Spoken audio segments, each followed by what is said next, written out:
Going on, everybody?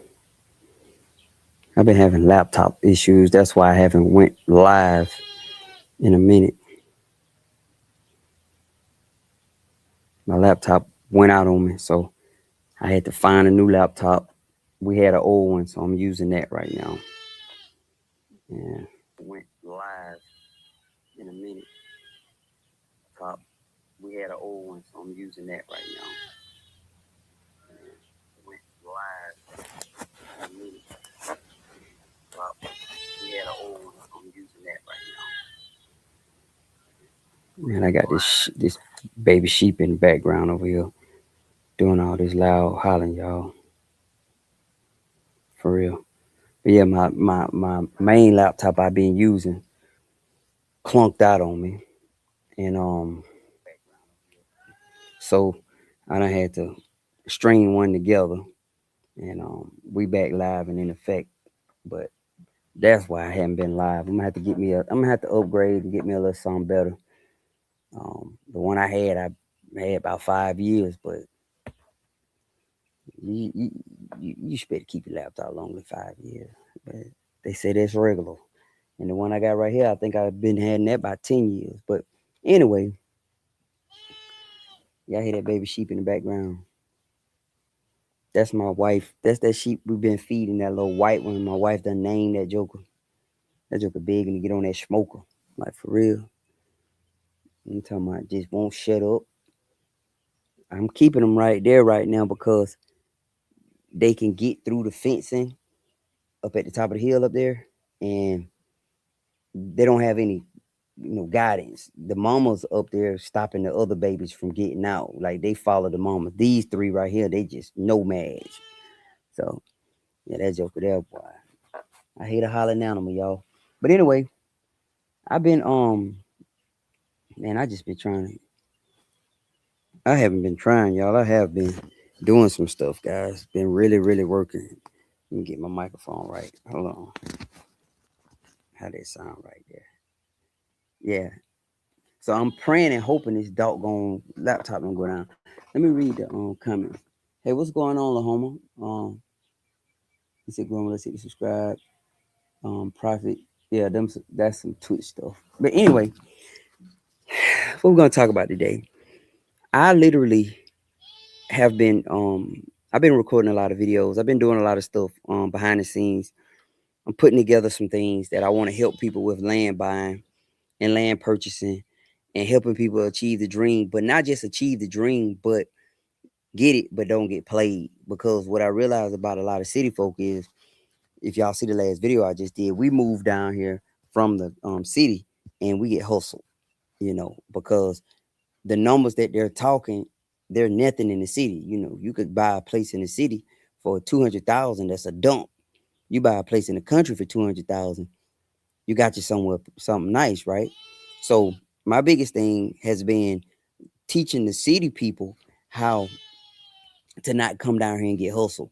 And simply all it is truthfully, it's just finding local representation and local lending if you need to borrow money. Um, one of my big push is, if you're gonna buy raw land, just raw land, don't borrow money to do that. Buy raw land if you can afford the cash just to do it. Now, if you have to, let me put that out there. Now, if you have to borrow the money to buy the raw land, don't start building on it until you actually get it finished, paid off. You get what I'm saying? If you get some raw land for 50K and you need to borrow the 50K, I think I would just focus on paying the 50K off first before I start building on it. Because anything can happen and you put money in it and you haven't never got it paid off, and now you losing everything because of something happened, right? We never know. So I think the energy and effort should be to get the land paid for outright. And I'm gonna tell you something, guys. These numbers are not 50,000 is really, it's a lot of money, but it's not a lot of money. Like, it really not. You can really pay that off fast. You know, for real, you could pay that off fast, but it just take reprioritizing your money and reprioritizing your spending. And I think that's the part where people get kind of scared about, when you ask them to stop doing some things to actually that's benefiting them now today, but will benefit them in the future. So what I would do, if I don't have the money, now if you have the money, just buy the land outright. Like, try to get the best price you can, get a cash price for it. Um, Go in there negotiating with the cash. If you got the cash, you in a position of power. Offer them a upfront quick close. We can close in 10 days. You got to give your closing attorney time to do their due diligence. So don't promise no fast closing and you haven't spoken to your closing attorneys first. So speak to your closing attorney. And for everybody who don't know what the closing attorney actually do is, the closing attorney actually dig through the paperwork of the property, dig through everything that's going on with the property. They find out if it's any back taxes on the property. They find out if it's a clean deed on the property. Make sure the deed is not cloudy.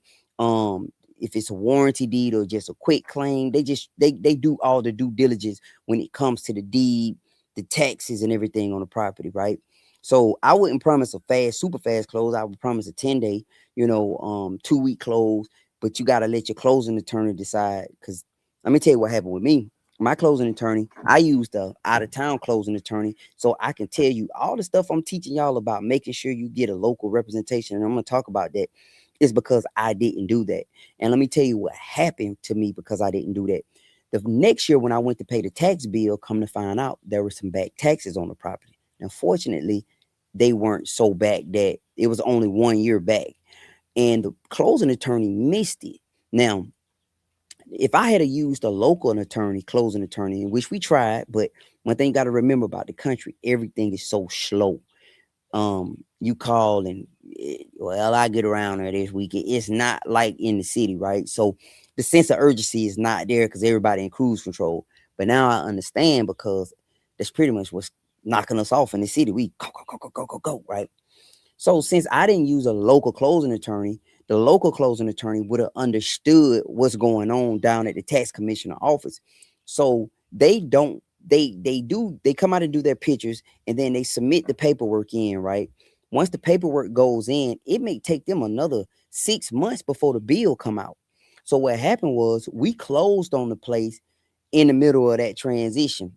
Now, the local attorney, having done this before, having dealt with the commissioner up there before, he know how it goes. So he said, hold on, we need to find out what's going on with the current tax. I said, well, it's saying nothing. No, it don't go in until blah blah blah.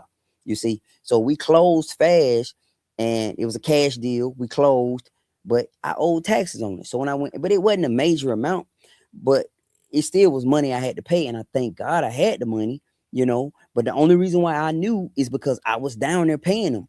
If I hadn't have been down there paying them, then I wouldn't have never known. And next thing you know, I got a tax lien on the property. They foreclosing on the property because the taxes. So the importance of making sure you use local closing, local realtors, local everything is so important because they actually know what's going on with that property. They know everything. Whereas if you coming from out of town and you using somebody from out of town, they don't know. All they can do is just look up stuff. They can find stuff. Of course, they can find things that they can find, but man, in the country, man, things aren't as automated as it is in the city. So my number one advice is, well, I got twofold, right? My first advice is this: if you can, pay cash for your land, and it's gonna make sense in a minute. If you can, now if you can't, finance the land, go through everything, and don't start building on that land until you've paid it off. Okay, that should make sense to y'all. You get what I'm saying? And the reason why I'm saying it is because things happen, things go left or right, whatever. You know, the land, you end up losing the land, you got to sell it. At least you ain't got that much money into it, tied up into it, right? Now, if you can afford to buy the land, this is my suggestion: just buy it because you're going to be in a position of power. Now, remember, as long as you don't overpay for that land, it's pretty much like a piggy bank sitting here. And that's what a lot of people seem to not understand about land. It's a tangible asset. It's something that you can touch. It's not just on a screen. So the land asset is more than just us living on it. It's what we do with it. So this year was an eye-opening revelation for me, just understanding about land, that the land and the soil is the resource. It's not the house. It's not me. It's the soil. The soil is going to be here after we leave. It was here before we got here. So the soil is the actual resource. So remember, that's the true asset right there. If you get that part early, then you're good to go. The soil is the resource. It's gonna be here when the buildings are tore down, when we all gone, and there's a new group of people here. This soil will still be here. So that's the resource. We've been tricked into believing that the house is the acreage. I can stand over my property and look at, put my arms out and look at my field, and that's this all the asset. No, the dirt is the asset, guys. That's the asset, because there's no other place you can plant something and it'll grow from nothing. All I need is seeds, and I can put it in this ground and it'll grow. You see, so I can create a lifestyle from this soil. I can create a way of life from this soil. I have. So I'm eating out of my garden right now. Last night, my whole entire meal was out of my garden. I ate some fried green tomatoes, some jalapeno peppers, and I'm sorry, the beans weren't out my garden. The beans we bought from a local farm, another farm, right? But it all pretty much the whole meal came from my soul. So understanding that the soul is the true asset, then I want to get as much as I can and not just have it to talk about it, but truly use it. Because we've grown accustomed to building these big monuments on the asset. So we build these monuments that's just going to decay away. The houses, the barn, we need them, but that's going to all decay away. But the soul is never going anywhere, right? It's never going anywhere. So our first thing is we got to get back connected to the soul. The Bible talk about we come from dirt and we're going to return to dirt, right? It mentioned dirt. We come from the soul. We're going to return ashes, ashes, dust, dust, dirt to dirt, whatever, right? So listen, we've been so disconnected from it that we don't see it for what it is anymore. We've been so disconnected from the soul that we don't see that it's the asset. So you get some cash, buy you some land, guys. Buying that soil, buy that dirt. You're buying that dirt. If you plan on eventually living out there, that's one strategy. If you don't plan on living out there, and you're just trying to scoop up as much as you can with your money, I think that's a safer bet than a lot of other investment engines. I think land is a safer bet, because it's truly not going anywhere. Now the markets go up, the markets go down, etc. But I feel like it's a true tangible asset at the end of the day. Even if somebody's trying to buy you out, you can sell them and get that money. You get what I'm saying? Or somebody want to build and you're in that way, and you just say, look, man, just give me 200,000, and you want to pay 15 for it 5 years ago or 20 years ago. I had a friend of mine that happened to him for real, and he made a deal sitting in a barbershop. Because I used to cut hair, and he said I think he said he paid 17,000 for it, and he ended up selling it for over 100K, just because the person who was building this subdivision or whatever needed that piece of land, and he made money. So if you got money and you're sitting on the money, take the money and buy you some soil, guys. Buy you some soil, get you some dirt. If you want to eventually live on it, then you're gonna have to buy you a piece of dirt with a place on it. Had a conversation with guys. I just had a conversation with an old friend of mine, and I have a conversation with another guy.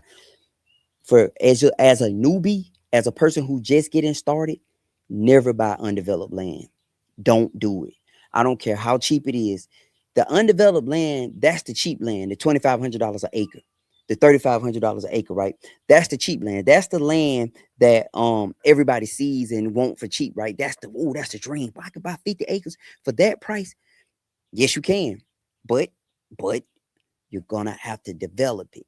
So they sold it to you at such a great price because you're gonna have to spend quadruple that just to develop it. What I mean, bringing the electricity on your place. So the number one thing I think, if I had to focus on one thing when I buy my property, one thing, the first thing I'm gonna focus on is road access. You cannot build on a property you cannot access. So you need road access.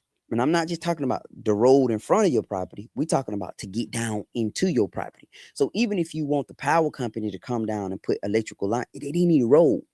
Okay. So that's the first thing I learned out here. You can't build on what you can't access. So if you want to buy you a property, number one, if it's in undeveloped property, your number one first expense is going to be cutting you a road in there. And that's where a lot of people reach their first eye-opening experience with properties, because you think, oh, that's a little dirt, man. That's $20,000, man. 25K, 30K, depending on how far back you're trying to go with your road, right? So people start saying, "Oh man, I want to property this way back in the woods, can't nobody see." Yeah, that sound good. It does until you need 50,000 just to cut the road back there, like and get gravel spread. Now, some people can do it cheaper because they have assets, right? They got resource. They got an uncle that has a bulldozer, nephew that got a skid steer, an uncle that has a backhoe, and granddaddy, he still got that old tractor, right? So him buying a piece of property way back and they gonna go in there and cut a roll, and that ain't nothing. That's a weekend for him and his family. But if that's not you, don't do it. Don't do it. It sound good, but if I showed you my messages, I'll show you how many people that say I got 100 acres. I inherited 200 acres. I have this and I don't know what to do with it. Like literally, what am I supposed to do with this, right? So the first thing has to be a road. Has to be a road. The next thing has to be water. You have to get water on that place. You do. So you need to get water. You can get by without power. You can go straight 100% solar, which is a good idea, man. So if you got to spend 20K to get your power brought to your property, you really need to focus on solar, because you could probably get a nice system um for 20-30K, but you're gonna have to do a lot of the work. If you got to bring some people and the people have to install them, then that's a different story. But if you just buying the panels, the batteries, everything that come along, all the parts that come along with it, you can get something nice for 30,000, but you're gonna have to do the work. So that's the big thing, because that's where the hustle come in. The hustle don't come in on the parts. The hustle come in on the people charging you more than the actual parts to do the work. But solar 100% off grid, and that's beautiful. I wish my place was like that, right? And I can get like that. Pull the meter, tell them to come take their meter, but I'm gonna need solar. So my first thing would be water. My first thing would be water. We need water. Um, a well, depending on how deep it is, will cost you 8, 9, 10, 15, $20,000, depending on how deep they have to go. So most well companies, I found this out as research. I have not purchased a well, but I'll talk to somebody and a few people that got wells, and I also talked to a well person that drill wells. How they do this: set a set fee to drill so deep, right? So they'll say, we'll go 100 feet for this amount, right? Or 50 feet, whatever, for this amount. And if they hit water within that, then your fee covers that. But let's say they got to go another 50 feet. So they're going to now start charging you per, you know, depth they have to go. And let's say you got to go 200-300 feet in the ground to hit water. You know, you're spending money. So you might have started out with 15,000, 14,000. I asked around, it was 14K to get a well dug, but it's like 100 feet. After that, I think it might have been 200 feet or something. I think it was 100 feet. And after that, it's per depth, the per foot, not foot, but it's like so many, whatever, right? So we need water on the place. We can live by candles and sunlight, because one thing Hurricane Helene taught me, y'all, and I want to say this for real. When we were out of power, we was out of power for 7 days during Helene. It taught me that we don't need as much lights inside the house as we think we do. We don't, because you can open up the blinds in the daytime and you got natural sunlight. At nighttime, if you need, lights inside, you can do candles, or you can, something, but you don't need as many lights as you think you do. Hurricane Helene taught me that. We was out of power for 7 days. So I learned a lot. So now we're going road access, water. Road access, water. Now you have to make a determination. Do I want to go off grid power? Because now it's time to get the power. Do I want to go off grid power, or do I want to go grid power? If you got 30,000 to spend, and let me say this, because I don't think people really understand what it's going to take to develop a property. That's why my push is for all y'all to buy developed properties. It got a little rundown mobile home on it. It may be leaning sideways when you get out there. It's ugly and it's in disarray, but the infrastructure is there. Somebody has already spent the most important money. You can get that place moved out of there and get you a brand new mobile home set out there. They quick to finance you if you got a piece of property now. I'm telling you, they'll bring that mug out there quick, right? and you got decent credit and got an income, oh man, they'll bring it out there. So I don't care about the habitat. I care about the power, the septic, and the water. That's what I care about. Now, let's say you going the opposite route, which is your right, right? You have to decide if I'm going to go on grid or off grid electricity. Me personally, I'm going to go off grid with the money. Now, this is what I need for you to understand while I'm talking to you, right? Apologize for the sheep in the background. She won't stop hollering, but it is what it is. This is what I want you to understand, and I need you to get this point. When you're bringing power to a place that don't have power to it, you have to pay for that. You have to pay for that. So let's say I want you to get it. Let's say your place, the while I'm talking, something flew down my neck, throat, y'all. Let me get it together. But let's say they need to go 200 feet down into your property.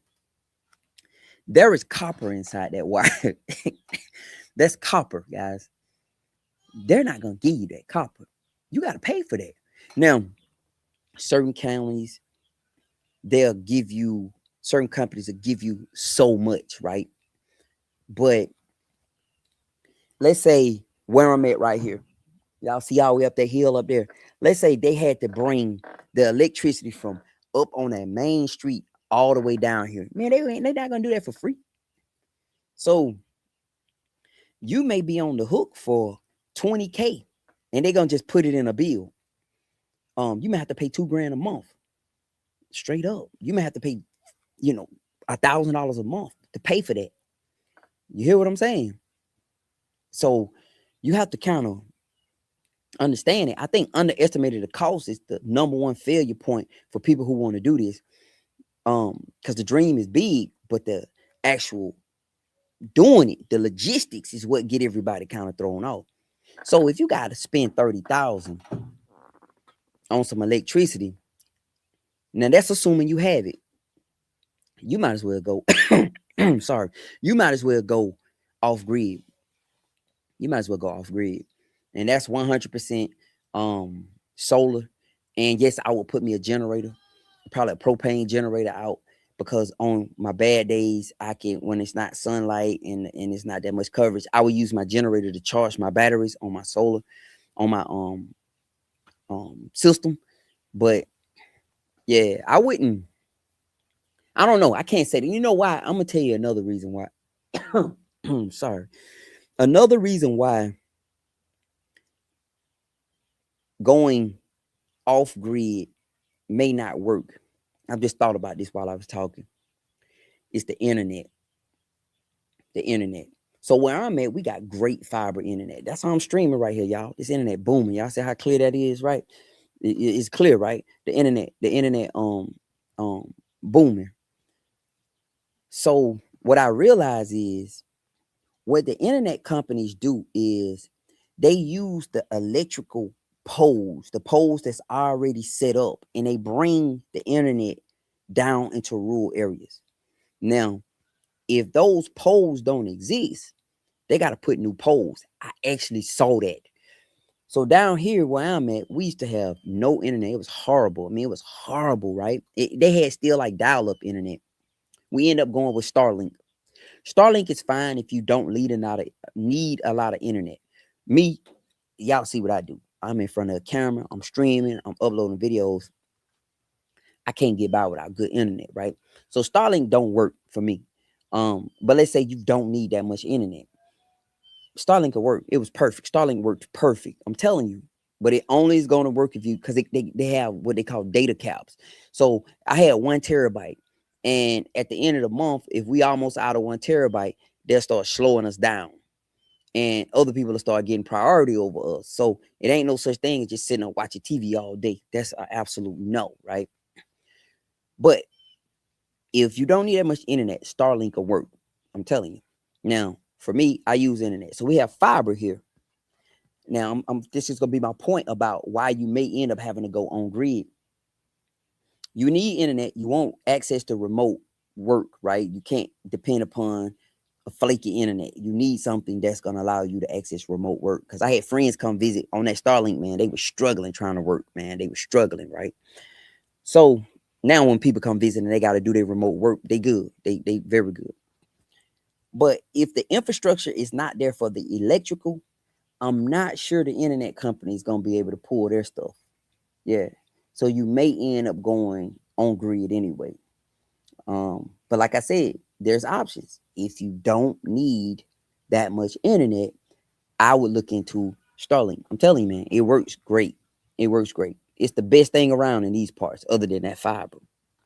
So now you done made your decision, and we agree that you may end up being on grid, but it depends on your needs, right? If you don't need that much and access, I want you to understand because I'm following this one couple on YouTube, and they just have moved to like the mountains.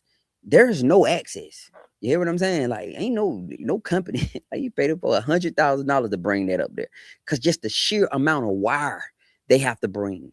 You know, they have to bring just enough wire because they're gonna connect to the nearest one and bring it. What if the nearest one is 2 miles away? How do they do that? Like, so you're asking them to build out infrastructure for you. So that's gonna be expensive. So that's what you really need to think about when you're buying. In case you just go with the rule undeveloped, you need to think about that. You know, really for real. Like the ideal is so good. It's been romanticized, y'all. This ideal sounds good. Believe me, I've seen it. It's been romanticized and it's a trend. But the logistics part is what get everybody hung up. That's when everybody get kind of stuck when they trying to pull it off, because now there's limitations. Like, I can't do that. Why? Because you just can't do that. That is not feasible. We don't have $300,000 to bring no internet up this mountain. You get what I'm saying? So think about that.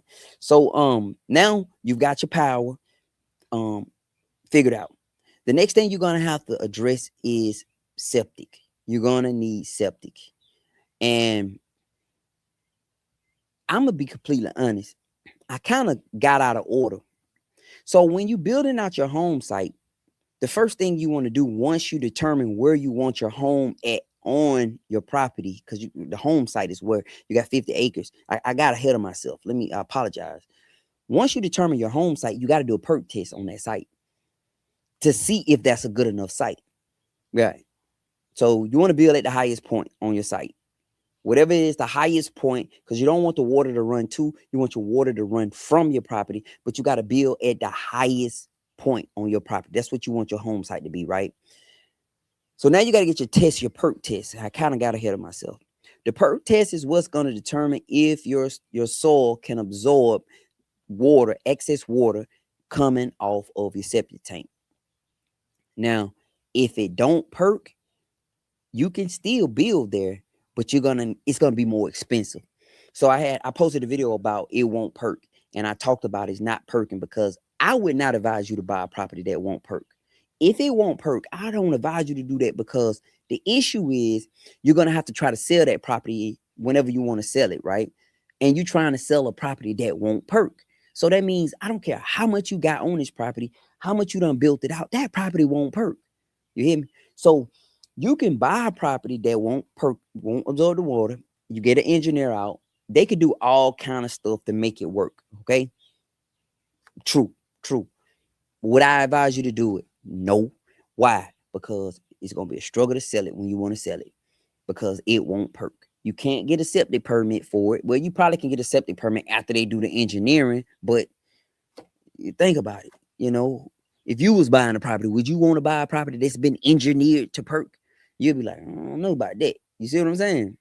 So once you determine your home site, that's the first thing you should do before all that other stuff. That's due diligence. But I talked with someone recently, and we were talking, and they were getting ready to buy. They're getting ready to close on their property, and he was just trying to decide, should he do the perk test without knowing where his home site is going to be. And I was like, well, that's a waste of time, because if you don't know where your home site is going to be, why would you do a perk test? You just randomly doing perk tests. Perk test $300, $500, just depending on what your county is. So you need to know if the soil going to perk. That's important. I kind of got ahead of myself. Once you determine that it will perk, then you can go on to the other stuff. But I just, it's just too much, y'all. When it comes to rural undeveloped property, for me to look you straight in your eyes and say, yeah, that's a good deal. I can't do it. I can't do it, especially when you done been in apartments and suburbs your whole life. You don't know anything about this stuff. You don't have any resources. You don't even know who to call when you get to the town. Who should you call? Remember, when you move to these rural country towns, it's not like in a city, man. It's not that much help. It's not like it's a lot of people that's doing this stuff. In the city, you can go to the Home Depot and find a contractor. Like straight up, just bump into him. He got a tape measure on, man. He in there trying to get work, acting like he looking for wood. Hey, man, you at home? Yeah, yeah, man, I do it. What you got? That's how a lot of them get work. Hang out in the Home Depot all day.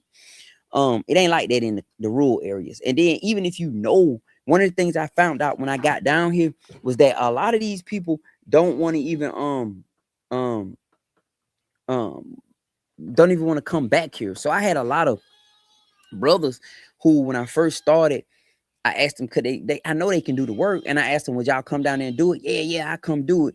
Man, none of them showed up. I don't know if I was too far away. I'm too deep in the country. None of them showed up. So I end up going, y'all see me having one guy out here, Stephen White. He was out here because he was the only one that showed up. Nobody else showed up. It's literally hard to get people to come back in these woods to build your stuff out for you. So you need to understand it. So how the money should be spent, in my opinion, a better spend is buying a place that's semi-built out already. You got you a home site, so that means you may have to go in there like we did and renovate the whole property, put some paint up on the wall. Just, it may be sitting, smell funny, paint to do all that. Throw some paint up, throw some new floors down, some baseboards.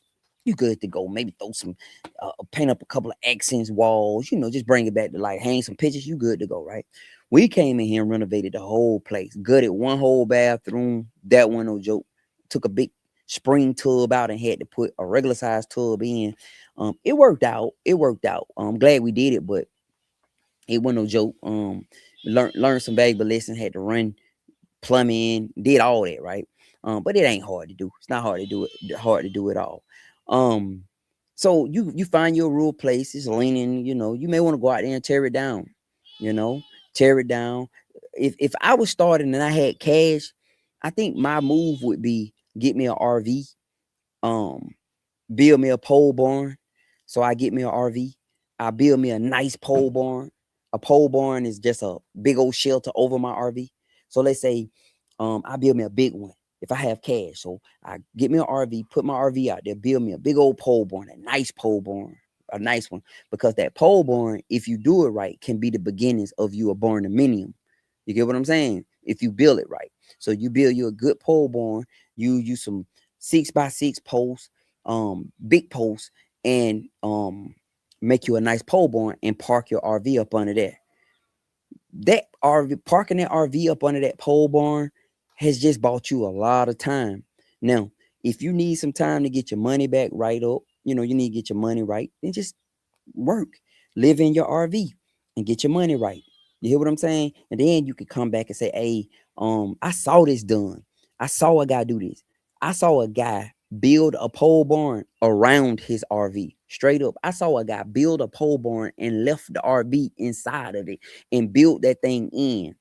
I don't know what it looked like on the inside, but I saw him do it. Yeah, they built the walls and everything. And just instead of going in there building out the place, he just left the RV in there as a living space. I don't know how I look in the inside. It may be fire. You hear what I'm saying? So let's say you go out there and it's a dump.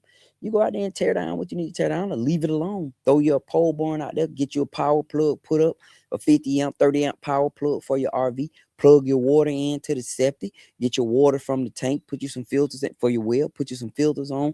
Now you got a place to live. Buy yourself some time. Don't already have no good internet. Oh man, you set up. Buy yourself some time. Put the pole barn up, live up under the pole barn with your RV for a little while, build your money back up, or slow down. Because even if you have the money, slow down. Because what I notice is when you first buy the place, you so emotional, you doing all this random stuff like, oh yeah, man. It's like, okay, first time home buyers. I bought me a house in the city, man. First time home buyer. I've been watching HGTV so much, man. By the time I got the house, I'm in there tearing stuff up. I don't have no real plan on how to fix this stuff back because I don't know how to do it. But I'm watching all these shows on HTV. Oh yeah, I'm gonna tear this wall out right here. I'm in there tearing out walls and everything. It's not a load bearing wall. I'm standing there with my hammer. Okay, so I know it's not load bearing. I'm watching Mike Holmes and all them people on HGTV and I tore a wall out. Now,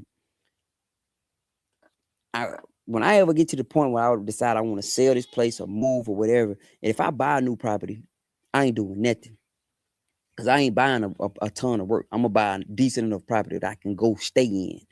And I'm gonna slow down. Give yourself some time, man. Give yourself 6 months. Give yourself a year. You know, do the basics. Throw some paint up on the wall and slow down. The reason why I say that is because you're so emotional in the beginning and you're excited. You're doing crazy stuff. Later, you have to undo. You hear what I'm saying?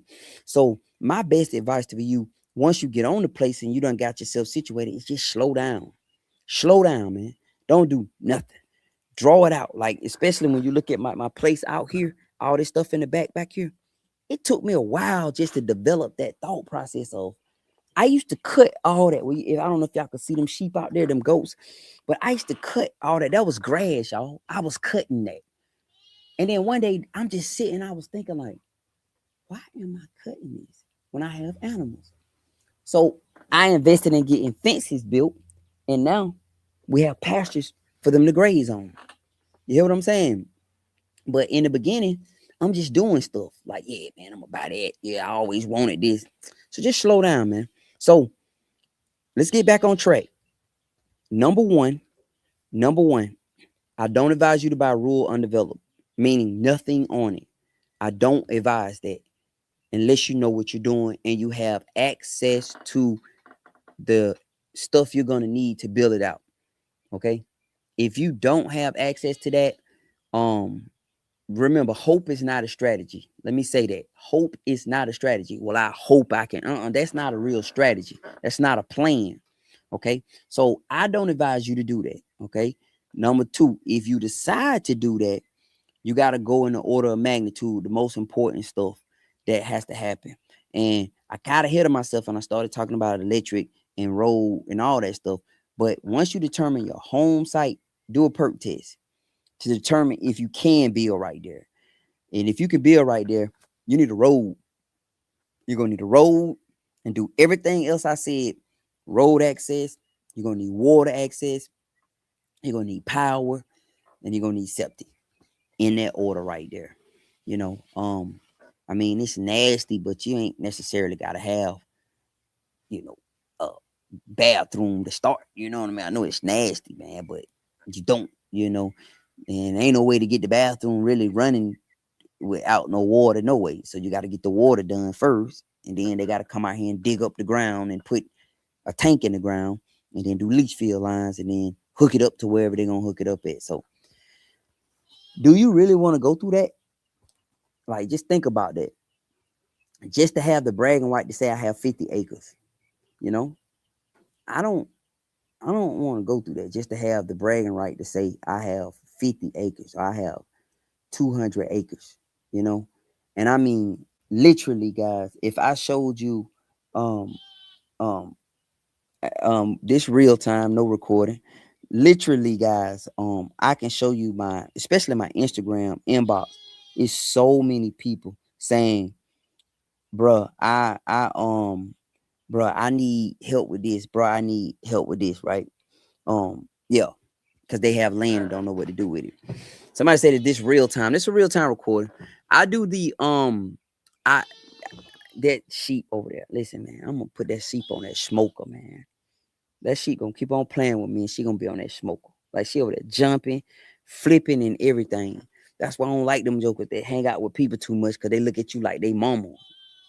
Yeah, they over there jumping. She want a bottle. I'll give her one in a minute.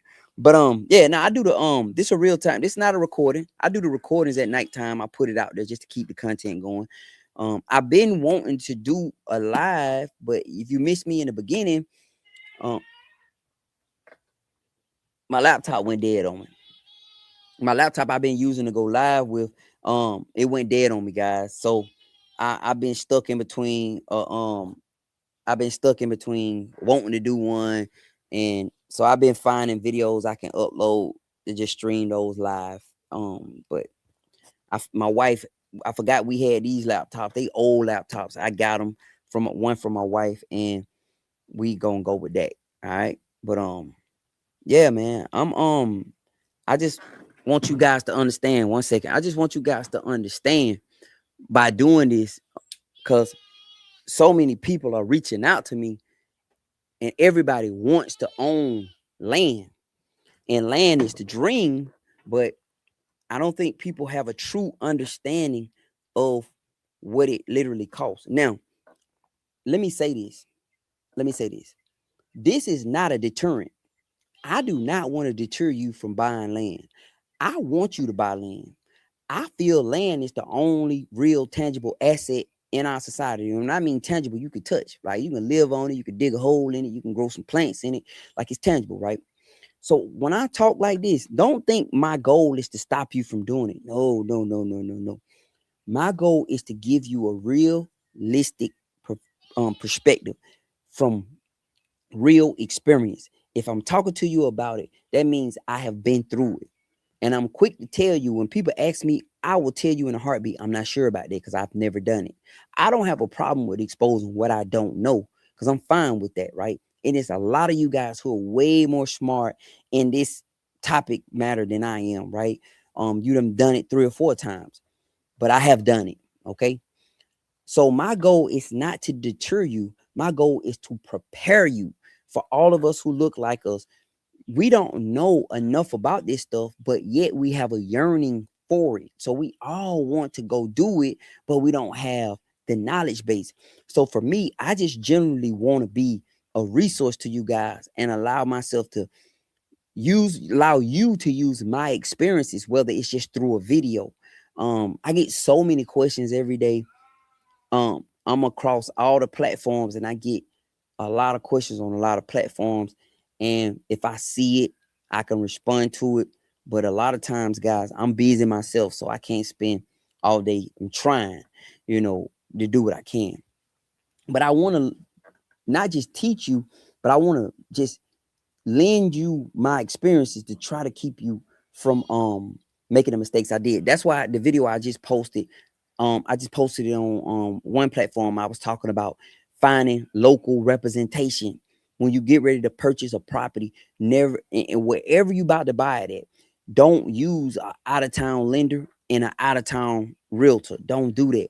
Use in town people. The reason why is because they can guide you through the true what's going on with the property. And then another thing with the property, let's say there's a mortgage on the property and the local bank has the paper on the mortgage, right? It's their property pretty much. And let's say you choose to go with them for financing, it's just writing papers for them. They don't have to wire no cash. They don't have to do anything. They're just basically taking debt off of one person and put it on you. And then whatever you're borrowing, if that person making a profit, they paying themselves back and then taking the extra and paying their borrower, and then you just stuck with, like, it's all one smooth process. When I was first moved down here, let me tell you about when I first moved down here. I was looking at another property because I wanted to run my business out of that property, because I had two options. I was gonna build me a place or I was going to buy a place. And it ended up being cheaper to build a place. And I'm glad I did that because I would still have a mortgage on the place right now. So I've met a guy, introduced me to the guy. The guy had like so many properties and everything. He showed me one he wanted to sell me. It was in downtown of this area. Older home. It was already set up for what we can do, right? It was already set up for it. So I was like, man, I like it. So he gave me the price on it. I got the price. It was reasonable. I didn't have all the cash. I had a little of it. But he said, go down there to the bank and holler at such and such. They'll lend you the money. He said, they got plenty of money to lend you. That's what he told me. He said, they got plenty of money, man. He said, just go on down there and holler at them. I said, all right. So I went down there, sat down with this guy, sat at the desk with the guy. We talked. He asked for a few things. We sent it. I'm right here on the phone, emailing him stuff that he asking for because we know the deal. Certain things. I got a profit loss statement for my business. profit and loss statement for my business. I got an income statement. I got all these different things, man, that I can print out right now from QuickBooks. I can send it, right? No problem. I got real-time bank statements, everything. So I'm sitting at the man desk. He talking to me, asking me for what he need. I'm sending it right now on my phone. He looking at everything. He was like, yeah, everything looked pretty good. He said, everything looked pretty good. I'm gonna check into a couple things. It was a couple things he needed to check into, but it wasn't like I forget exactly what it was, but he needed a day, maybe even two. All right, cool. So I got up, shook his hand, left. He called me back like the next day. He said, yeah, we can do that. He said, yeah, we could do that. But I'm gonna need to put a lien on your current property just in case you don't pay. I said, I ain't gonna do that. I'm not gonna do that because I never want to jeopardize this place. So I ain't gonna be out here making no crazy business deals using this as collateral, which I'm glad I didn't do, because if I had did it right now, I'll still be on the hook for paying that and have this. That's a lot of pressure, man. Can't sleep at night. Things get slow, then yeah. So I'm so glad I didn't do that, man. But I was about to. But the point I wanted to make was how simple it was. I mean, I sent him a few documents. It was nothing. It was nothing. And so if you're gonna do business in a small town, it would behoove you to possibly and probably go into that small town with local representation. Like, you need a local closing attorney. You need a local realtor. If you need lending, you should try the local banks. Yeah, now you may have to put some money in just to show them, like deposit some money, open up an account. If you got 50K, you want to put down on the property, or if you got 100 and you want to put 50 down, they may, proof of funds type deal, right? You may have to do that, but it wasn't anything like I experienced up in the city. Like, you almost got to give up everything in the city. So just remember that. Keep that under your hat, that you may come out better and get a better deal using a local realtor, local everybody. And the next thing, the importance about a local realtor and local everybody, they know what's going on. See, you looking at the property on the internet, but the local realtor know that joker about to lose it. Or the local realtor know that joker going through a divorce right now and they got to sell this. The local realtor know that it's some stuff going on. So the local realtor know how to position you. And, if they working for your behalf, they know how to get you a deal. So they say, oh, yeah, I can get you that property. Blah, blah, blah. You want it? Yeah, I can get it for you, and they know how to get you the best deal because they know y'all need this sale, Yeah. And then they may even can point you to the bank to go to. I don't know why them sheep up there hollering like that, but they just doing it. I think that sheep across right here is hollering up the hill. I realized that, and they're hollering back down to it. But yeah, so just think about that when you're getting ready to do it. The worst thing you can do is go into that town, riding up on you. I did it. The big man in town, spending money left and right. Everybody got their hands in your pocket. And I got this guy, is a Canadian guy, man. He's a friend of mine. I was down there. He did some work for me, and he charged me something. And he said, I said, I was gonna give him some money. He said, that's too much, Larry. He said, you're paying too much. He said, it was a guy I considered a friend at the time. He said, he told me to charge you more than what I charge you. I said, really? He said, yeah. He told me that. I said, wow. And I realized then that we don't have no clue. They'll do it for $40. But we used to plan 100. We feel like 100 is fine. But no. And he told me, he said, that's too much. He said, don't, you paying too much. I said, really? He said, yeah. So that's one thing I want to tell you, that'll help you. That'll help you keep more of your money in the pocket, because things go up and things go down. I ain't never seen nothing stay up forever.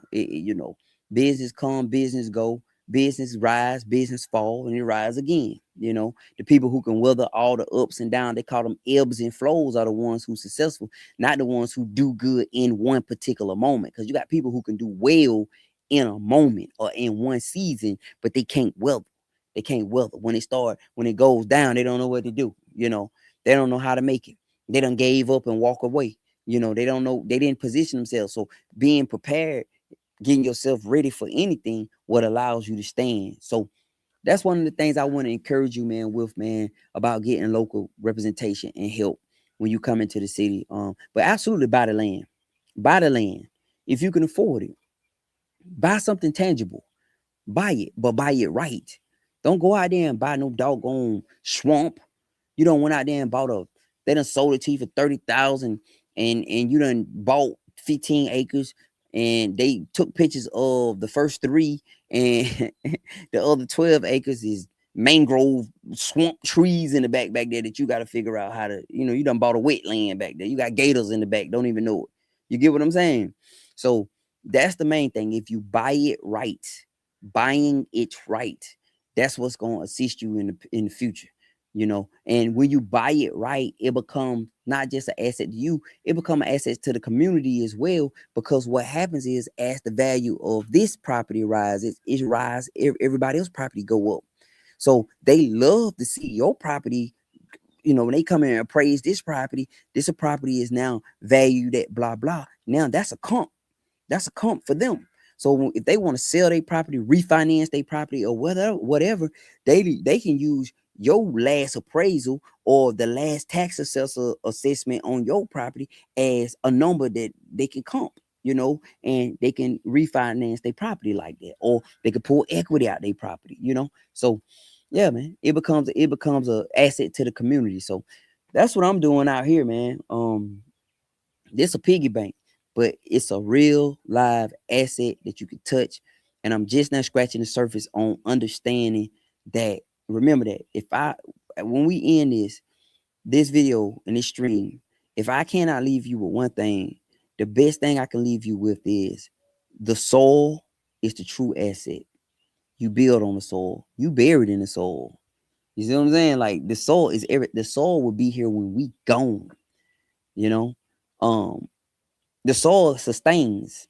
Like the soul can be in ill repair right now, but if you do what you need to do with that soul, or leave that soul alone, it'll fix itself. You can grow stuff on the soil. You can live on the soil. You know, the soil is the true asset, and it took me a while to get there, but now I'm there, and I know that. Okay, so let me see, guys. Yeah, shady people overcharge. Shady people always overcharge. That's how it go. That's how it goes, guys. Hey everybody, let me see where y'all from. Shout out where you from so I can shout you out. I didn't look at the comments. And another thing is this laptop I'm using is weird, y'all. What's up? What's up? What's going on? What's going on, y'all? Let me see. Okay, let's go up. Hey y'all. Hey, everybody here. Everybody. Um, Yeah, they say you can reproduce things that you. Somebody said, Deborah Davis made a good comment. She said you can reproduce things you get from the land, but you can't reproduce the land. That's absolutely, the land is, you can reproduce the land, guys. Reproduce from the land. What's up, Dallas? Moultrie. Moultrie. Every time I go to Moultrie, I go down to Moultrie. I always buy good stuff in Moultrie. I ain't gonna lie. I'm always on Facebook Marketplace. I'm not anymore. I'm tired of Facebook Marketplace. But every time I can say this hands down, Moultrie has been one of my best places to go buy stuff in. Hands down. Every time. Them two Moors I got there, I bought them out of Moultrie. They got a county auction down there. They do in Moultrie. I got those Moultrie out of Moultrie. I met a dude down there. He had a pressure washer. I got brand new pressure washer. I got it from him down there.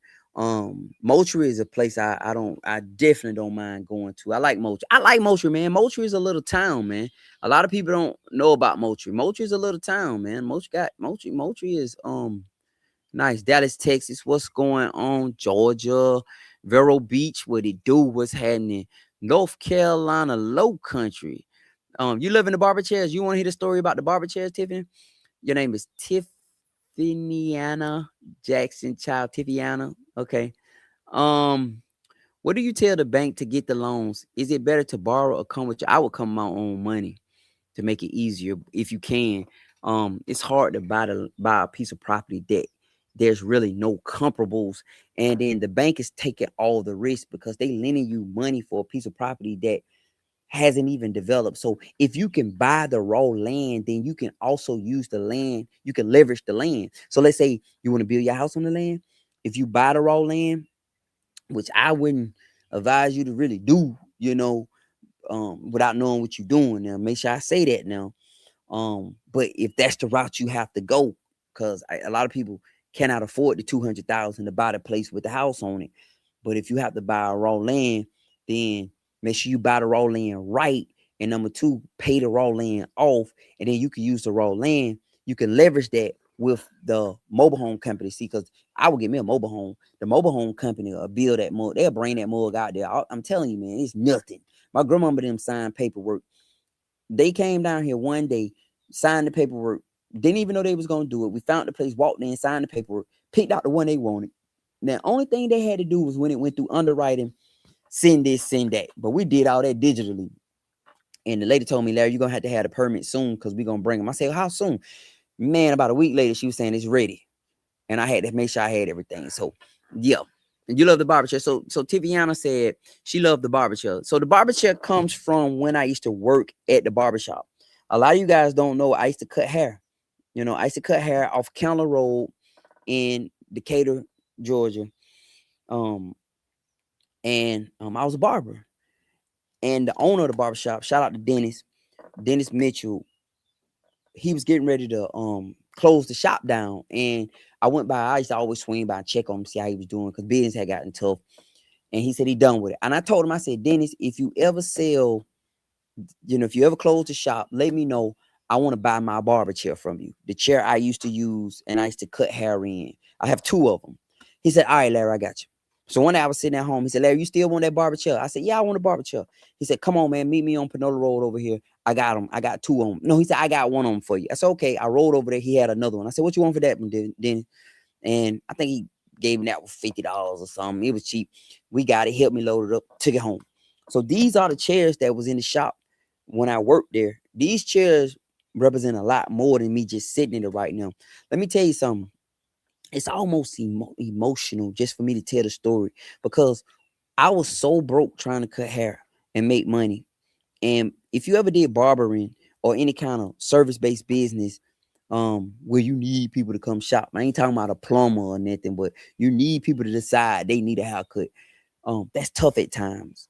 And I remember sitting in there, man, and just, man, it was tough. So I made sure I bought these, and now they sitting on the front porch of my place. And I always come out here and we sit them and kick it in them, but they mean more to me. All right. So yeah, Houston, Texas. What's up, Houston, Texas? Houston, Texas. What's happening? Brooklyn, New York. What's happening, Brooklyn? But you live in Smyrna. Hey, what's happening, brother? Sister, hold on. Oh yeah, sister, how you doing? Good evening. Gulfport. Listen, man. Shout out to Eddie Denson down in Gulfport, man. He came through for me, man. Good man. Helped me with my grass. He called me the other day after he saw the video. And he said, Larry, man, I want to tell you that's some good grass, but he also poured some more knowledge into me that I'm getting ready to use on these other two fields over here. That I'm gonna use those for my fall grass and winter grass. Come on, let me catch up. Good evening. Rocky Mount, North Carolina in the house. What's up? Biloxi, Mississippi. What's up, Cedric? What's happening, brother? Where my sister Teresa? She in the house. She doing something. She in there doing something. You better leave that. We've been eating. She cooked frog legs today. We ate frog legs today. Man, I'm on this garden stuff. I'm back on my garden again. Now I'm growing enough. Man, I'm eating straight out my garden, y'all. When I say straight out my garden, I'm eating straight out my garden. I'm eating peppers out my garden, tomatoes out my garden. I'm getting ready to harvest eggplant. We ate okra the other day out my garden. We back on the garden for real, y'all. Let's see. Yeah, she in the house doing something. Delaware, what's happening, Miss Rose? Let's see. Oklahoma. Hey, Nashville. What's up, Nashville? I got a friend of mine live in Nashville. Prince George, VA. What's up, Prince George? How y'all doing up there? Charleston, South Carolina. I've been there. How you doing, Vero? How you doing? It says PM. You recommend the option for farm equipment or buying new? Let me. So you asked the question if I recommend you buying used equipment or buying new. Buy used. Don't buy new. It's just not worth it. It's not worth it. I mean, the kind of prices you're going to spend. And when you say farm equipment, okay, in general, I'm talking about like a tractor, um, some stuff you can find cheap. Like y'all just saw me buy a discer, and I bought that discer new. And the only reason why I bought that discer new is because all the prices on marketplace was pretty much only a couple $100 cheaper than that. So I just had to ride a couple hours to get it. So it'll make sense to you when to buy new. But if you're talking about like a tractor, any kind of heavy equipment, if you can get it used, get it used, because a resting machine cut grass just like a shiny one do. But you gotta pay a lot more for the resting machine than you do the shiny one. Remember, I don't know how long you've been following me, but I got my tractor repossessed. I got down here, big ball of rain, and got the doggone tractor. The man at the tractor dealership told me, man, don't buy this tractor. Like the man at the dealership telling me, man, just go on Facebook Marketplace. You can get one cheaper than this. I gotta have brand new because I'm from the city. We don't like used cars in the city because it ain't be breaking me down. We don't use, in the country, we buy used cars because we ain't driving them that much, right? We ain't sitting in a whole bunch of traffic. So the city, it's a gamble fooling around with a used car. I understand how I go. So I didn't recondition my mind when I got down here. I bought something new, end up losing it because I ran out of money. All right. So yeah, I would go use if I could. I will go use. All right, let's go. I'm going in the comments. Oklahoma. Hey, hey, hey. Oklahoma. You love to hear the chest story.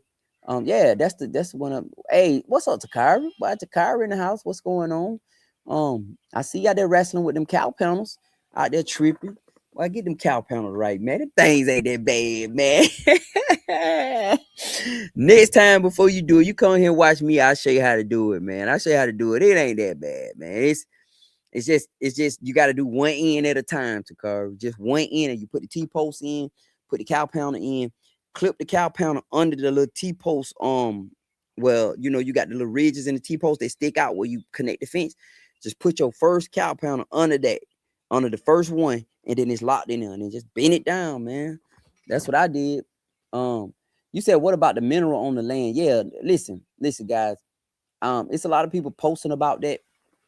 I would never on a rainy Wednesday. I don't care if it's 50 acres. I would never buy a piece of property that I don't own all the rights to. Don't do it because somebody will come out there. Let's say you don't own the timber rights. That means somebody can come cut down your trees if they want to. You hear what I'm saying? So I don't care how appealing the deal is, walk away from that deal because they're trying to play you. They're trying to play you. So if it don't say all rights convey, leave. I don't care how much you in love with the property. I don't care how beautiful the new place is. I don't care. Don't fall for that because they can decide they want to sell all the trees off the place. And you out there in your dream property now, you in a desert. You get what I'm saying? That's flooding because now the trees going, it's going to flood. Yeah. Uh-huh. Yeah, for all this go hard, y'all. For real, man. Absolutely. It says you okay. Me and my wife are inspiration to you. I praise God. I pray that not only are we inspiration to you, that not just in word, but also we inspire you to move, to do something, not move physically, but just to do something. Because I always say, you want something different, you have to do something different, right? So that's my belief pattern. That's how I believe that if it's something going on that I don't like, if I simply change my actions, then I can get something different. I know it ain't true for everything, but that's been working for me. All right. Let's see. ATL, what's happening? ATL. Do you allow visitors to stop by and see? Nah. The reason why, because you know how many people I have requesting that. I just have a plethora of people coming down, and then right now in this time frame, you can't be too careful. You cannot be too careful. You know, I've had all kinds of experiences down here. That's why I have a gate and I have dogs running around. I've had all kind of experience where, I had one guy, I think a local guy, he found me. So I don't know how he found me. He just pulled up one day, like he out there at the gate, can't get in, and we have cameras up there so we can hear him talking. Right, he on the camera, man. I know they in there, like for real, man. And I went up there and talked to him. He's a good man. He just wanted to holler at me, but nah, man, relax, relax. Let's see. Colorado Springs in the house. Tennessee. That's right. That was my second home. What's that? Is that Utah, Alabama? Utah. I never even heard of that. I've heard of Eufaula. South Carolina in the house. Look, everybody barking. My dog's locked up. My sheep right here hollering because she ready to eat. Dude, them ready to come out, but they good because I got them some. I had a goat process, and I got the bones and everything left over. They gonna eat good tonight. I went and got the bones. I got all the organs and everything. Um, so they about to eat good for. They're gonna eat good for a minute. I got some good food for them. So I'm gonna just take it, put a little kibble in there with it, and put some bones, put some organ meat in there, and some. I got some. Yeah, they gonna eat good, and some eggs. I like to put eggs in there. Don't do too much of the eggs, but I do put eggs in there. But yeah, they over there hollering. They ready to eat. I'm about to feed them, and then I gotta let. If y'all can see them jokers in the back there, I gotta get ready to put them on Sparks. Hey, I was just in Sparks today.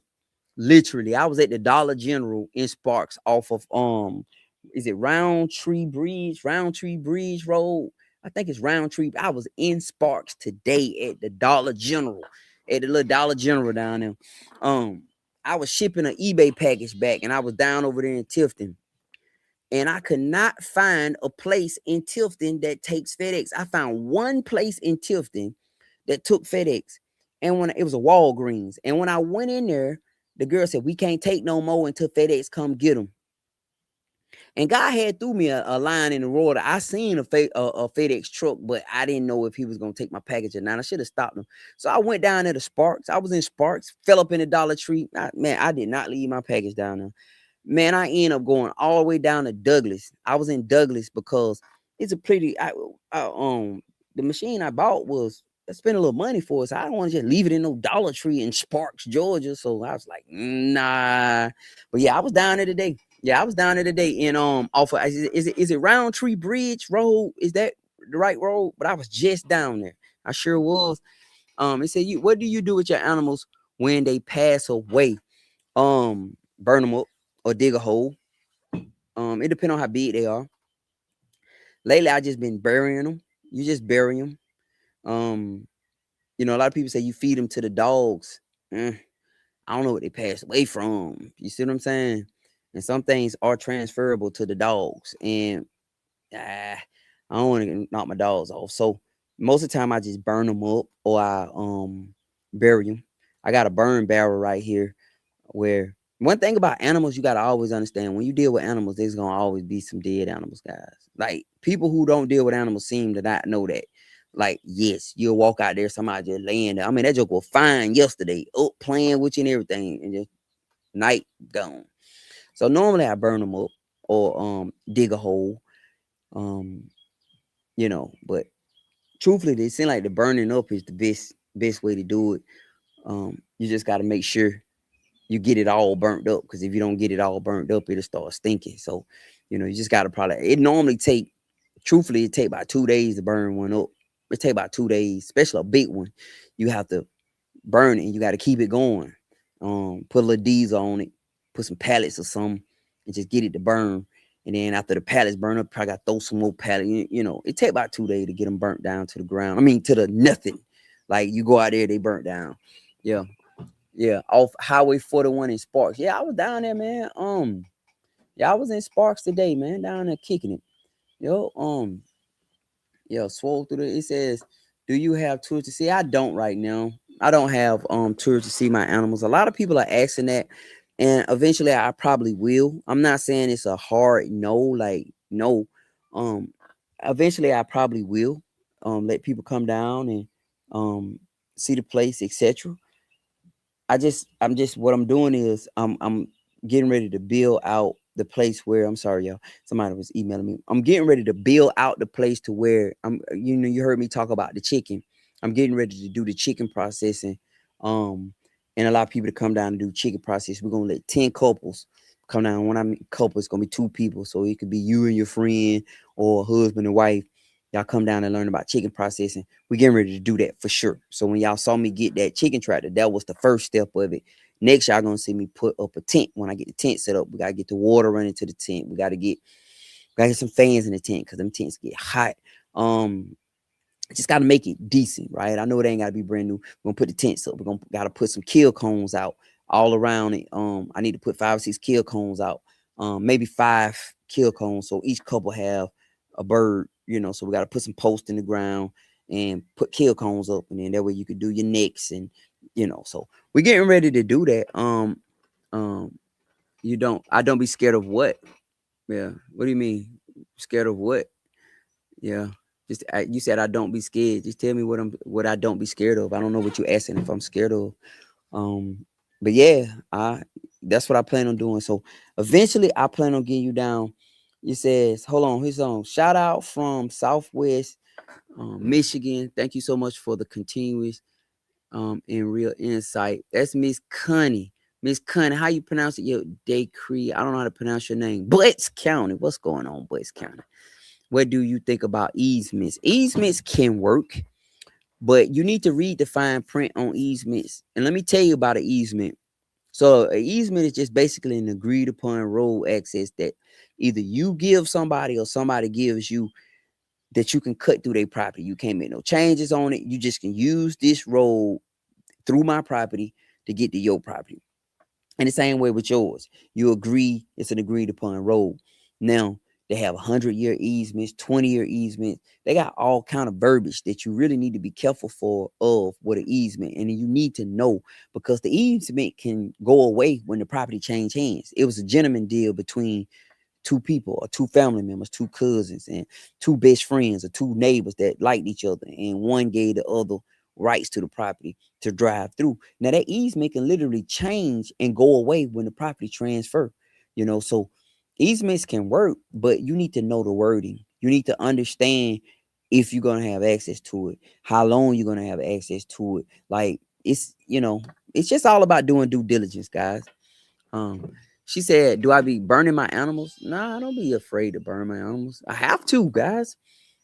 What am I supposed to do with it? What am I supposed to do with it? So I have to go out there and take my tractor and drag it and burn it. Yeah. Um, you could dig a hole, put them in the ground. That works too. I've done that. Put them in the ground. That's not an issue. It's all the same. You ask me. But yeah, that's the only thing about it, man. You gotta know how to do this stuff, and I ain't gonna act like I just did, guys. I've learned this stuff. Make sure who is responsible for upkeep of the easement. Now that's Stephanie. Stephanie generally gives, and I can say this for sure. Stephanie genuinely gives good comments. I shout out to Stephanie because she gives good comments. So if you see her comment, check her out, because a lot of her information I find valuable, because she told me about the trust, and you can put the home and the homestead in it, and the first, long as the beneficiary of the trust is on the deed, you can get an affidavit, like all that's good stuff, right? So yeah, Stephanie gives good advice, so she knows what she's talking about. So whose job it is to upkeep the easement should definitely be on the list, because it may be your job. It may be your job or it may be theirs. We don't know. I don't know. But yeah, that's a great point. Thank you for that, Stephanie. Great point. Thank you. We appreciate all the gems. Well, I appreciate you guys for watching. I appreciate everything. I apologize for not being able to go live. I mentioned that my laptop had went down on me, and I have to get me a new laptop. But I'm gonna use the one I have right now. Um, Laura asked, "Did I bury Winston?" Yeah, I buried Winston. Yeah, I buried him. Yeah, I didn't burn them up. I buried him. I dug a hole up there, and I put him in a hole, and I dug pretty deep, because when I was up there at first, every now and then the wind and blow, you smell something, right? But I don't smell anything up there. Now that the grass coming in and everything, so I think he broke down pretty fast. Next time, I put lime in. I had to bury another one. I put lime in there, and that seemed to work. But they say it's a certain quick release lime. It's a certain type of lime you want to put in there to keep the smell down. But I ain't really had no problems with the smell, and I haven't had any problems with animals digging up. Now, one thing I can say when I talk about this stuff about my property is my property pretty much is 100% surrounded with fencing. The backside surrounded with electric fencing. And the reason why I did that is because I saw a fox back there one time. And when I saw that fox, I knew that Joker was trying to get in. So we put electric fence back there, and then we have an electric like jumper underneath the gate. So if you try to climb through, he'll get shocked too. And that jumper touched that fence, I got shocked too. You said when is a good time to catch my lives? I think that's an issue with me. I don't have a set schedule yet, and I believe that would help me get my views on my live, because I know a lot of you guys want to see the lives. I'm so willy-nilly with everything right now. I'm just wide open.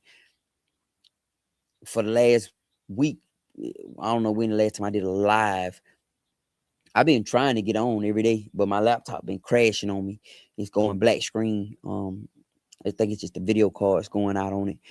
And so I don't have a set time yet. And maybe that's a suggestion that I will take, that somebody can tell me that maybe you should do it at this time. And I'll try it and see. I enjoy sitting on the front porch. I like that view. Y'all like that view, right? That view go hard right there, right? That is nice. That is nice. Pensacola, what's going on? How you doing?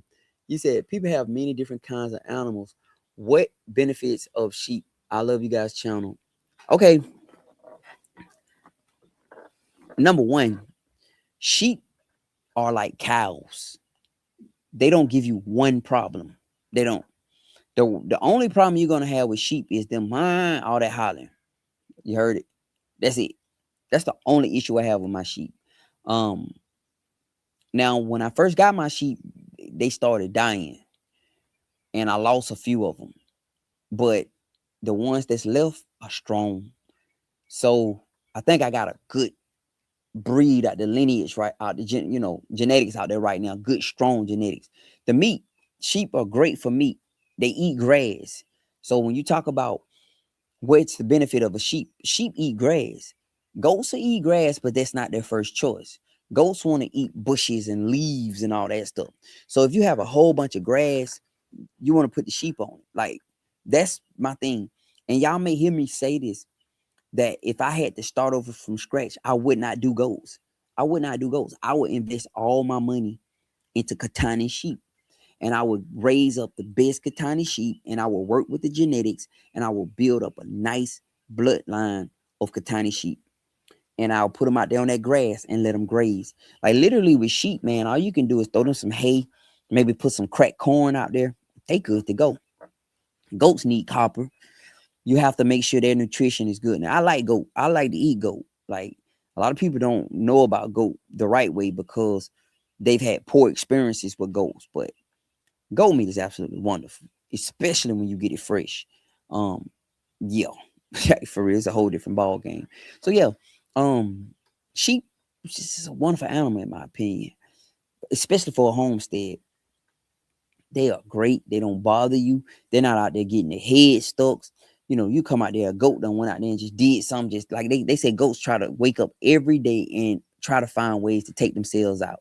I believe that, because them jokers, they be doing stuff. You like how did you in your mind reach that? You know. So if you want to know the answer, just go with sheep. Yeah. Hey, how you doing? You said you see me live at 12 minutes. Yeah, I do recap. So like this video right here, I'm gonna repost it again at 12 tonight. So people can watch it again.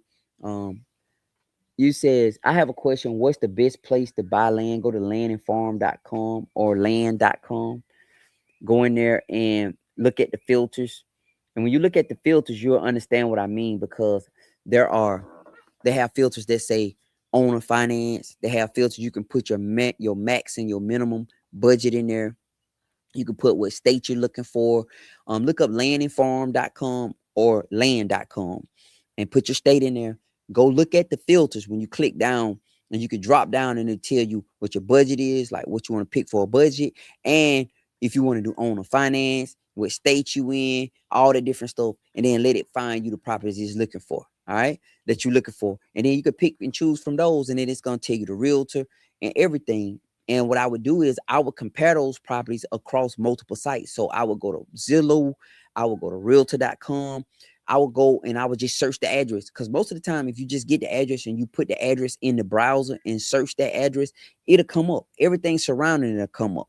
Like if it's for sale on multiple sites and everything. And the reason why I say go to multiple sites is because that probably could already be sold and they just never updated it on this site. Or it's like the one I'm sitting on right now.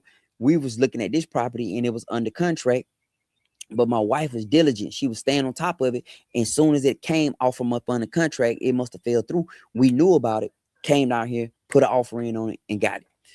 So it takes a little homework and a lot. Well, it take a lot of homework, but you can do it. But go to land.com, guys. Yeah, you say check throughout the day. That is an amazing view. Yes, that is. It is. Yeah, that is an amazing view. I have a question. Yeah, I that's a lot of work went into that view right there, y'all. I'm telling you. Yeah, I'm gonna repost this. You might be able to set your notifications to alert it. Yeah, that's the big thing. Hello, Kim. How you doing? Um, Shanti said you don't want a horse. Absolutely, emphatically, no. And I mean, with every deepness inside of my chest, I don't see a benefit of a horse. I don't see what's the point of a horse. I don't. Now, if we had 100 acres and we had cattle running around and we had to go out there and get them, I can see, because a good horse it's a working partner. I done seen them guys with them horses that know how to get them horses and make them horses cut animals off and bite. They call them biters. They can bite the cows and make them move. The cows scatter the horse, and the horse come walking up on you on his back, everybody running. But for me right now, that's just another mouth to feed that I can't eat. I get a donkey before I get a horse, because a donkey will serve more purpose to me down here, because donkeys protect your place. I don't see no benefit in a horse, not for me, unless I was just gonna breed them and sell them and try to make some money off of them. But I just don't. I don't see that, right? Let's see. Nah, I don't. Let's see. Let's keep going. Let's see. He said, how often do you have to groom and shave your sheep? I don't groom my sheep. My sheep are what they call hair sheep. So don't confuse wool sheep with hair sheep. So when y'all see my sheep, the next time y'all see a video of my sheep gonna look good because they done shed it. I got one sheep that's got doggone some kind of wool in her, and I gotta get her shaved. But the rest of them, they all shed. They just look rough when they shedding. So that's why I said go with the Katani. Don't go with the wool sheep. Now, if you live in a cold region, go with the wool sheep. But if you want sheep and you're thinking about getting sheep, go with Katani sheep. A lot of people like the Dorpers, but I'll go with Katani because they hair sheep. You got wool sheep and hair sheep. Hair sheep shed. We use all of them for meat, but hair sheep are the ones that were specifically bred for this type of stuff. So yeah, do that. You said, am I ever going to process my own lambs? Absolutely. I plan on that. I really do. I plan on that. The only thing stopping me right now from processing my lambs and my goats and my kids is I don't have a freezer. I don't have a freezer or a cool place to hang them, because you can't process that meat while it's mushy like that, right? So you got to get it cold. So you got to hang the meat.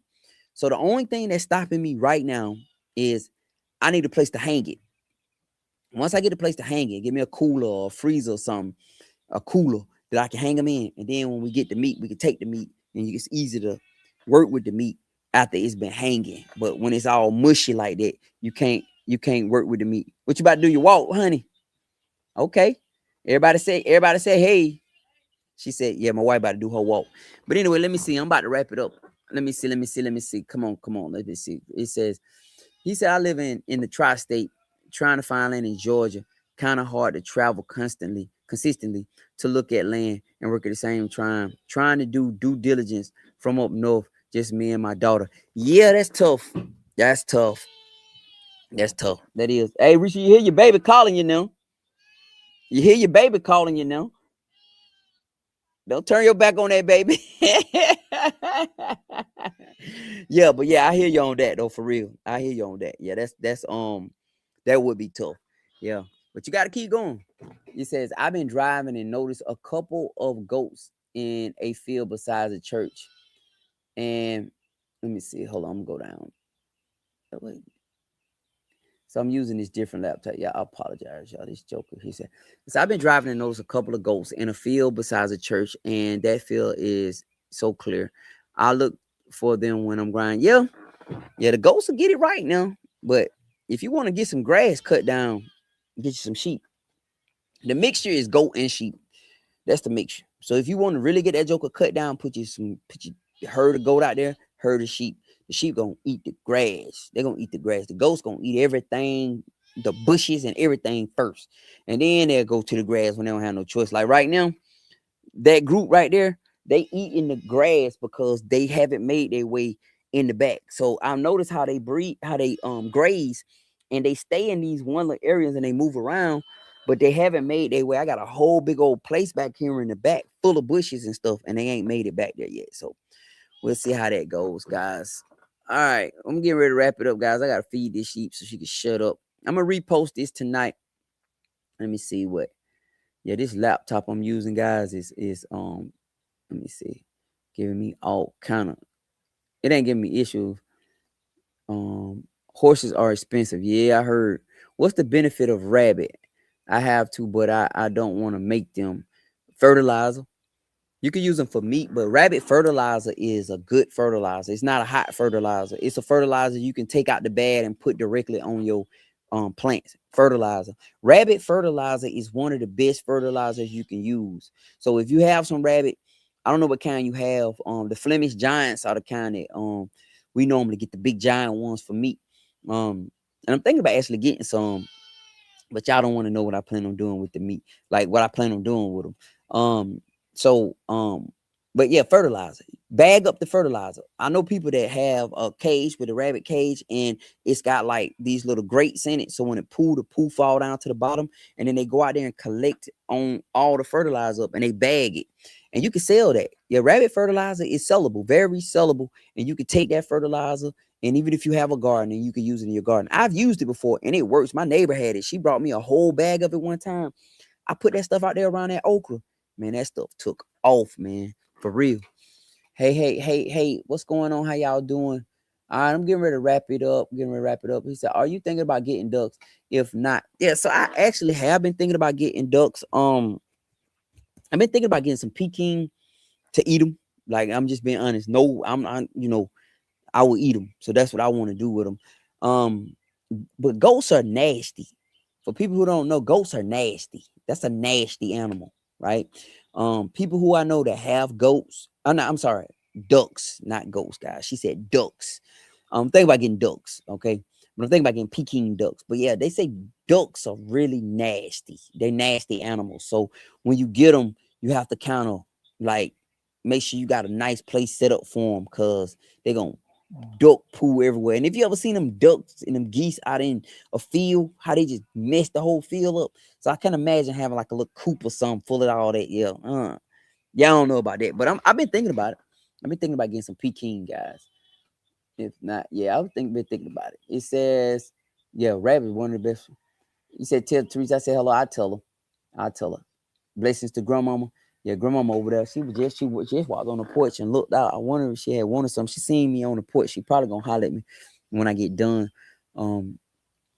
Yeah, she named that doggone goat. She named that sheep Blue. Well, she let all the followers name that sheep.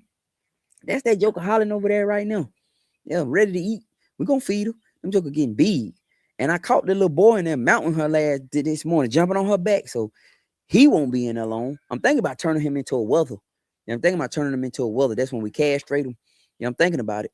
Yeah, I'm thinking about turning him into a wether. But it's still a little too early. But yeah, I'm really thinking about it. If I turn him into a wether, y'all know what gotta happen. That joker gonna be laying over in that deep freezer in 11 months. But yeah, I'm gonna do that. All right, hold on. I'm gonna she's safe. She walking up the driveway. We inside a gated. Everything here, we in our own little gated situation. Hold on, y'all. Rabbits are good for meat too. Yeah, I eat some rabbit.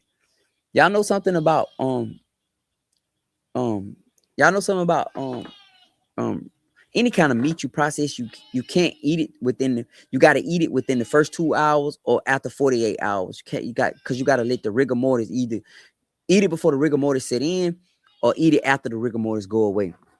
What was the scariest part about starting a homestead? Well, one of the biggest things you're gonna face when you move away from the city is how dark it is.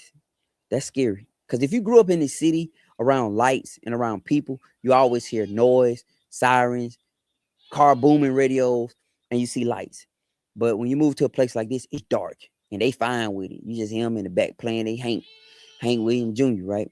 And in the dark, But that was one of the big things for me, how dark it is. And if y'all notice, my place is lit up. I gotta see. Like, if you gonna get me, I'm gonna see you coming. You know what I mean? And my dog done growled a bark on first too. But Yeah, I mean, as far as scared, that was a thing for me. Um, Learning how to drive down dirt roads when it's wet, that's another big thing. Yeah. Yeah, learning how to drive down a dirt road. Look here, Reese, get your baby now. You're like, that joke keep hollering. Now. Yeah, learn how to drive down dirt roads when it's wet. That was another big one. But I ain't gonna say I was scared, but it was just a new a new thing. You know what I mean? I'm about to go, guys. These dog, they go shut up. I'm about to ride, y'all. Hold on. I'm trying to answer our question. You enjoyed the live? Thank you so much. Thank you, Timmy. It's a lot of rabbits that run all through my community. Yeah, them jokers gonna eat up everything. Yeah, rabbits are they're gonna eat up everything. Yes, in Delaware ducks. Oh, really? Yeah, rabbit fertilizer. I have 14 chickens and 4 ducks and 2 rabbits. I want goats and sheep, but huh? I gather. Yeah, they yelling at each other. Yeah, I thought you were her mama though. They should have turned on you. Yeah. Um, but I'm renting on an acre. Yeah, to get a sheep. Sheep work, but you remember now if you get any herd animals, you're gonna have to get more than one. Billy goats are definitely Billy goats. Oh yeah, Billy goats. Now let's talk about Billy goats. I can explain Billy goats to you now. Them jokers pee on themselves. They pee on each other. They nasty. Oh yeah. When the rut come, when they go in the rut, oh yeah. Them jokers be back there peeing on themselves. And then another one to get in there try to get some of the pee. Like, oh yeah. Very nasty. Yeah, very nasty. Yeah. They ruining themselves to appeal to the females. You are absolutely right about that. And then look, they urinate on themselves, but they also another thing they do is them jokers try to allow the other one to pee on them too. Like I didn't know that. So if you got one who the ladies like and he get to peeing on himself, the other one to try to stick his head in there like get on me too. Yeah, it's like cologne, nasty. Yep. You said where do I put my animals in the winter? Yeah, I don't have that issue. I'm in 9A, so we get cold, but these animals are hardy. They be out in the fields. I have some barns up there. You say, is that the moon in the background? Nah, it ain't out yet. Yeah, it ain't out yet. Let me see. Let me see. Let me see. Let me see. I'm wrapping it up. I'm trying to learn this laptop, guys. This thing is funny. All right. Yeah, I enjoyed it live. You was raised in the country, ate off the land. Yeah, that's what I'm doing now, guys. Eating off the land. Eating off the land. Let's see. Listen, you are telling the entire truth. It is blackity black out here in the country, straight from the city and moved to a farm. We have no clue what we're doing, but hubby and I are having fun and learning something. Let me tell you something. That is the best part of it right there. For real.